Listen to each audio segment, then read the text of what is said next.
Myself Alan Swapan. Season 2-এর শুরুতে প্রথম সিজনের শেষ মুহূর্তে ঘটে যাওয়া কিছু গুরুত্বপূর্ণ দৃশ্য ফিডব্যাক হিসেবে দেখানো হয়, যা মূল কাহিনীর সঙ্গে সম্পৃক্ত। সেখানে দেখা যায় সিদ্দিক ওরফে এল.এম. স্বপন তার আপন যমজ বড় ভাই শামসু ওরফে তপনকে হত্যা করে। সিদ্দিক যখন নিজের জীবন বাঁচাতে পাহাড়ের একটি ছোট কামরায় আশ্রয় নেয়, তখন তার বড় ভাই তাকে বাঁচানোর জন্য সেখানে যায়, কিন্তু স্বপন তাকে হত্যা করে এবং তপনের পরিচয় ধারণ করে। এরপর তপনের ছেলে জাদু তার বাবার খোঁজে ঢাকায় এসে স্বপনের বন্ধু বধূ টাকা নিতে তার কাছে যায়। সে সময় বধূ তানজিলের সঙ্গে মিলে স্বপন ওরফে তপনকে ধরে নিয়ে যায় তারই নিজ মুখে তার পরিচয় স্বীকার করানোর জন্য, কিন্তু সেখানে এই বধূ স্বপনের ছেলে জাদুকে হত্যা করে। সিজন 2-এর শুরুতে দেখা যায় স্বপন তার ছেলের মৃতদেহ বাসার মেঝেতে রেখে কান্নার চেষ্টা করে, কিন্তু তার চোখ দিয়ে কোনো পানি বের হয় না।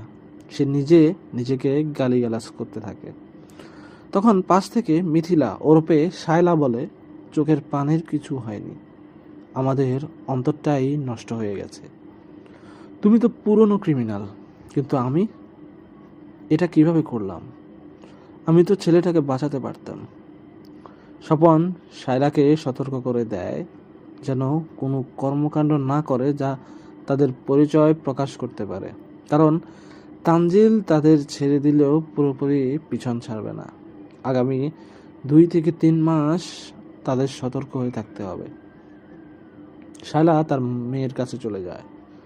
স্বপন আবার তার ছেলের মৃতদেহ দিকে তাকিয়ে কাঁদার চেষ্টা করে, কিন্তু কোনোভাবেই চোখের পানি বের করতে পারে না। সে তার নিজেকে বলল,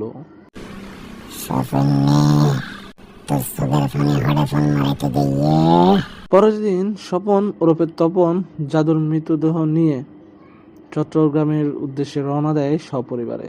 সেখানে পৌঁছে জাদুর মা তাকে দেখে আতঙ্কিত হয়ে পড়ে। তখন স্বপন বললে, ভয় পেও না, আমি শামসু, সিদ্দিকের বড় ভাই।